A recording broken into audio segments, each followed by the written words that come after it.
Hello எல்லாருக்கும் வணக்கம். என் பேர் ஆதர்ஷ். இந்த வீடியோல இந்த T20 world cup final India நியூசிலாந்துக்கு எதிராக விளையாட போறா, அகமதாபாத்ல விளையாட போறா. இப்ப இந்த ப்ரீவியூக்குள்ள போயிடலாம்.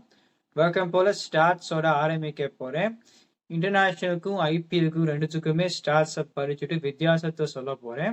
இன்டர்நேஷனல்னு ஆரம்பிச்சேன்னா 13 T20 வளைந்திருக்கு. அந்த வென்யூல எப்படி போயிருந்திருக்குன்னா, பேட்டிங் ஃபர்ஸ்ட் 7 தடவை ஜெயிச்சிருந்திருக்கு, பேட்டிங் செகண்ட் 5 தடவை ஜெயிச்சிருந்திருக்கு.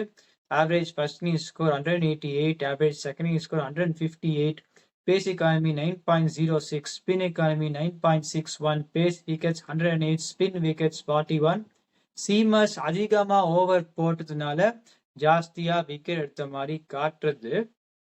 இப்ப இந்த பேஸ் வெர்சஸ் ஸ்பின் எக்கானமின்னு பார்த்தோம்னா, இன்டர்நேஷனல் கிரிக்கெட்ல ஸ்பின்னர்ஸுக்கு ஜாஸ்தியான எக்கானமி ரேட்டா காட்டுறது.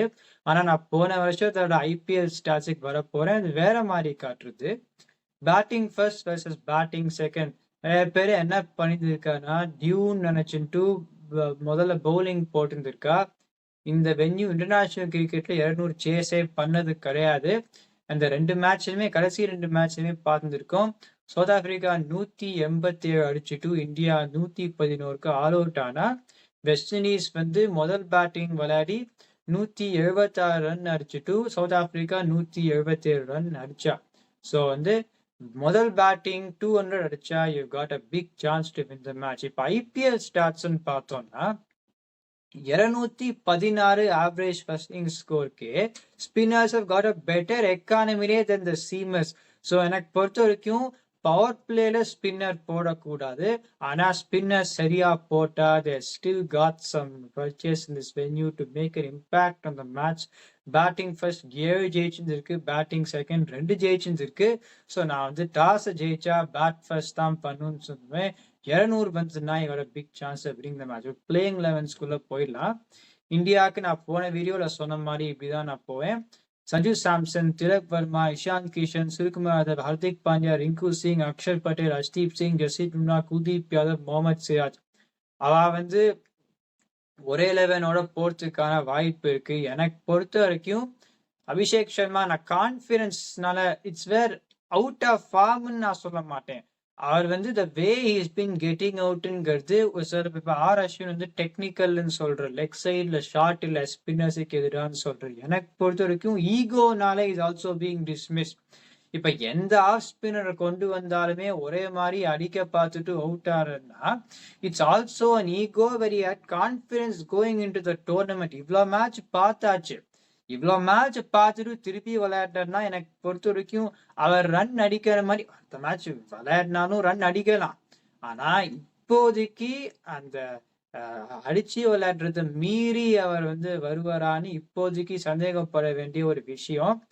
2 வென்யூ திருப்பியும் சொல்றேன். ரெண்டு வென்யூ தான் சீம் மூவ்மெண்ட். அது வான்கேடே அண்ட் அகமதாபாத். அதுல மட்டும் முன்னாடி இருந்தே சொல்லியிருந்திருக்கேன். Tilak Varma to open, Ishant Kishan number 3, Sanju Samson 2 இன்னிங்ஸா ரொம்ப நல்லா விளையாடிருக்கார். ஸோ அவர் ஓப்பனிங் பண்ணுவார். Suryakumar Yadav number 4, Hardik Pandya 5, Rinku Singh number 6, Axar Patel 7. இந்த ஹை ஸ்கோரிங் வென்யூஸ்ல 7 பேட்ஸ்மேன் போறோம். ஏன்னா 2 வழிதான் எனக்கு பொறுத்த வரைக்கும் நியூசிலாந்து இந்த மேட்சை ஜெயிக்க பார்க்கலாம். முதல் வழி Tim Seifert and Finn Allen. India bowler அவ்வளோ பவுலிங் ஸ்ட்ரென்த்தை கண்டுக்காத இருந்துட்டு ஒரு என்ன சொல்றது பதில் இல்லாத இருந்தானா then the openers can capitalise. ஏன்னா அவதான் பல்க் ஆஃப் த ரன்ஸ் அடிச்சிருந்திருக்கா ஃபார் நியூசிலாந்து. Zealand bowling Matt Henry. இந்த பவர் பிளே இந்த இந்தியா பேட்டிங் எனக்கு என்னமோ மேட் ஹென்ரியை they will play okay in this match தோன்றது. இந்தியா பவுலிங்கை ஸ்ட்ரெங்தன் பண்ணா they have the best chance to break the New Zealand opening partnership. இப்ப நான் சொன்ன மாதிரி இந்த பவுலிங்கை ஸ்ட்ரெங்தன் பண்ணலைன்னா இப்ப வருண் சக்கரவர்த்தியோட கான்பிடன்ஸை அவ உழைச்சிட்டா. 2 விஷயம் இருக்கு. நான் என்ன சொல்லுவேன்னா, சில வென்யூஸ்ல ஸ்பின்னர் பவர் பிளேல போடக்கூடாது. அவர் பவர் பிளேல கொடுக்கணும்னு ஆசைப்பட்டானா அக்ஷர் பட்டேல் தான் போட்டிருக்கணும், ராதர் தன் வருண் சக்கரவர்த்தி. பேராசைப்பட்டுட்டு அதுவும் 6வது ஓவர்லாம் கொண்டு வந்தா மினிமம் அந்த ஓவர் 11 ரன்னுக்கு போயிருந்திருக்கார். அங்கேருந்து டிஃபென்சிவா போட்டு 4 ஓவர்ல 40 மினிமம் போயிருந்திருக்கார். அப்புறமா ஆர் அஸ்வின் ஒரு பாயிண்ட் சொன்னார். லெஃப்ட் ஹேண்டர்ஸுக்கு எதிராக அவர் ஓவர் த விக்கெட் வராது, அரௌண்ட் த விக்கெட்டா வரார். அதுவும் ஒரு reason why is going for ரன்ஸ்னு. I think it's a combination of the two. போன மேட்ச்லயுமே பார்த்தோம், ஹர்திக் பாண்டியா 6வது ஓவர், வருண் சக்கரவர்த்தி 7வது ஓவர்னா இங்கிலாந்து 246 அடிச்சிருந்திருக்க மாட்டா. ஆனா அவ வந்து திருப்பியுமே அதை தப்பு பண்ணா. குல்தீப் யாதவ் எனக்கு பொறுத்த வரைக்கும் because of confidence factor you should play. அப்புறமா இப்போ முகமது சிராஜ் விளையாடினா ஹர்ஷ்தீப் சிங், முகமது சிராஜ், ஹர்திக் பாண்டியா, பும்ரா வந்து ஒரு ஓவர் போடுறதுக்கே தேவையில்லை. Maximum if you think you would need to போல்னா ஒரே ஒரு ஓவர். பும்ரா ஓவர் போடலைன்னா ஜஸ்பிரீத் பும்ரா, அக்ஷர் பட்டேல், குல்தீப் யாதவ் இந்த middle overs give a better insurance policy for India. So இந்த மாதிரி தான் நான் போவேன். இப்ப வந்து பேட்டிங்கை ஸ்ட்ரெங்தன் பண்றேன்னு சொல்லிட்டு நம்பர் 8 பேட்டிங்கே கிடைக்கலன்னா அது பிரயோஜனமே கிடையாது. ஏன்னா நியூசிலாந்து ஓப்பனர்ஸ் 2 அடி அடிச்சானா அப்புறமா 5வது போலர் வந்து ஹர்திக் பாண்டியா லெங்த் அடிச்சா சரியா போடுவார், டிஃபென்சிவா ஸ்லோவர் பாலா போடுறனா அடி வாங்குவார். சிவம் தூபே வந்து எல்லா ஓவர்லயுமே ஒரு 20 ரன் கொடுத்துருக்காரு. ஸோ அந்த 5வது போலர் ஒரு பிரச்சனையா இருக்கலாம். ஸோ நான் என்ன சொல்லுவேன்னா, இந்த பேட்டிங் டெப்த் எல்லாம் தேவையில்லை. ஒரு 5 front line bowler then Hardik Pandya give India the maximum chance. Toss ஜெயிச்சா பேட்டிங் தான் விளையாடணும். இப்போ நியூசிலாண்டோட 11 பார்த்தோம்னா இப்படிதான் நான் போவேன். Finn Allen, Tim Seifert, Daryl Mitchell, Rachin Ravindra, Glenn Phillips, Mark Chapman, Mitchell Santner, Cole McConchie, Lockie Ferguson, Jacob Duffy, Matt Henry. போன மேட்ச் வந்து ஜேம்ஸ் நீஷம் விளையாடினா அவர் வந்து இன்னும் ஒரு ஓவர் போட்டிருந்தா 190 வந்துருக்கும் சவுத் ஆப்பிரிக்காவுக்கு. இந்த கேஸ்ல அவர் வந்து விளையாடுறதுக்கான ஒரு இதே இல்லை. ஏன்னா பேட்டிங்குமே அந்த பவர் குறைஞ்சு போயிடுத்து, முன்னாடி மாதிரி இல்லை. பவுலிங்லுமே எனக்கு பொறுத்த வரைக்கும் இந்த வென்யூல அடி வாங்குவார். ஸோ நான் வந்து அவரை போட மாட்டேன். இந்த பேட்டிங்கை எனக்கு பொறுத்த வரைக்கும் ஸ்ட்ரெங்தன் பண்ண முடியாது. ஏன்னா தேவன் காண்டே வந்து ஒரு மெதுவா விளையாடுற பிளேயர். இந்த ஓப்பனிங் காம்பினேஷனை உடைக்க முடியாது. ஸோ இந்த மேட்ச்ல I would not bring him in. நான் முன்னாடியும் சொல்லியிருந்திருக்கேன், அந்த பேட் ஸ்விங்னால T20க்கான பவர் ஹிட்டிங் அவர் இல்லை. அப்புறமா ஒரே ஒரு பேட்டிங் ஆப்ஷன்னா ஜேம்ஸ் நீஷன், அவரை கொண்டு வர மாட்டேன். நான் ஜேக்கப் டஃபியே விளையாடிடுவேன். ஏன்னா ஜேக்கப் டஃபி 3 மேட்ச் விளையாடி ஓவருக்கு 10 ரன் கொடுத்துருக்காரு. ஆனா கைல் ஜேமிசன் சி மூவ்மெண்ட் கிடைக்கலாம், ஆனா வேகமா போட மாட்டார். பவர் பிளேக்கு அப்புறமா அடி வாங்கிடுவார். Jacob Duffy, Matt Henry, Lockie Ferguson இந்த பவர் பிளே. அவன் வந்து ஆஃப் ஸ்பின்னு சொல்லிட்டு கோல் மெக்கான்கின்னு கொண்டு வந்தானா நான் ஒரு இந்தியா ஃபேனா நான் சந்தோஷப்படுவேன். ஏன்னா அந்த வென்யூல வந்து spinners do not have a good record இந்த power play. So they bring Cole McConchie on the power play. நான் சந்தோஷப்படுவேன்.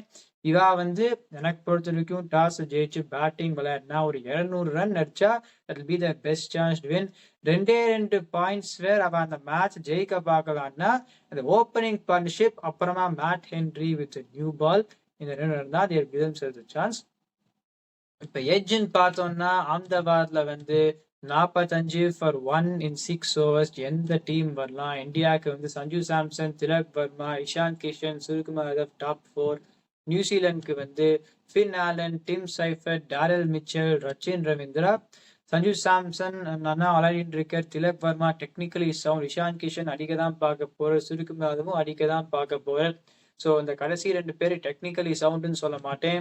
இங்க ஃபின் ஆலன் அடிக்க பார்க்க போறார், டிம் சைஃபர் அடிக்க பார்க்க போறார், Daryl Mitchell technically sound, Rachin Ravindra technically sound. So நான் ஒரு பெரிய எட்ஜ்ன்னு சொல்ல மாட்டேன்.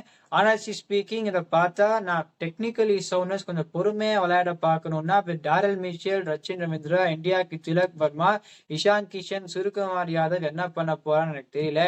So maybe slight edge to New Zealand. However I still think that India can get to that 45 for 1. அப்புறமா 6வது ஓவர்ல இருந்து அடிக்கணும். ஹர்திக் பாண்டியா, ரிங்கு சிங், அக்ஷர் பட்டேல். நியூசிலாந்துக்கு வந்து Glenn Phillips, Mark Chapman, Mitchell Santner. இந்தியாவுக்கு எனக்கு பொறுத்தவரைக்கும் குவென் பிலிப்ஸை எடுத்துட்டா இந்தியாவுக்கு இன்னும் கொஞ்சம் பவர் இருக்கிறதுனால நான் வந்து இந்தியாவுக்கு அந்த எட்ஜ் கொடுத்துருக்கேன். அப்புறம் fast bowlers to strike up front. இந்தியாவுக்கு ஜஸ்பிரீத் பும்ரா, முகமது சிராஜ், ஹர்ஷ்தீப் சிங், ஹர்திக் பாண்டியா. நியூசிலாந்துக்கு வந்து மேட் ஹென்ரி, ஜேக்கப் டஃபி, அப்புறம் ஃபார்ம்ல லாக்கி ஃபர்குசனும் ஷார்ட்டர் லெங்ஸ் போடுவார். ஸோ இந்தியாவுக்கு அந்த எட்ஜ், ஸ்பின் எட்ஜ்க்கும் இந்தியாவுக்கு எட்ஜ்னால எனக்கு பொறுத்தவரைக்கும் இந்தியா இல்லாமல் edge going to this match எங்கன்னு பார்க்கலாம். இந்த வீடியோ என்ஜாய் பண்ணீங்கன்னா லைக் பண்ணுங்க, சப்ஸ்கிரைப் பண்ணுங்க. My opinion watch.